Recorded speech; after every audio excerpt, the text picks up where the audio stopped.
మీరు చూస్తున్న బిట్టు 22 ఎకరాలు ఉంది. ఇది విత్ తార్ రోడ్డుకే ఉన్నది. లొకేషన్ వచ్చేసరికి ఎన్టీఆర్ జిల్లా విసన్నపేట మండలం. రోడ్ ఫేసింగ్ ఒక 300 నుంచి 400 మీటర్లు రావచ్చు. ఎకరం 32 లక్షలు చెప్తున్నారు, మాట్లాడుకోవచ్చు. ఇందులో మనకు 4 బోర్లు అయితే ఉన్నవి. 4 బోర్లు కూడా 2 ఇంచెస్ వాటర్ అయితే వస్తాయండి. అంతా రెడ్ సాయిలే. కావాల్సిన వారు స్క్రీన్పై ఉన్నటువంటి మా నెంబర్ని సంప్రదించవచ్చు.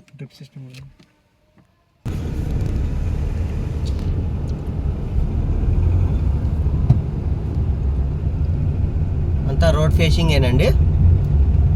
మనకు చుట్టూరు ఫెన్సింగ్, గేటు, డ్రిప్పు, పూర్తిగా రెడ్ సాయిల్ అండి. కావాల్సిన వారు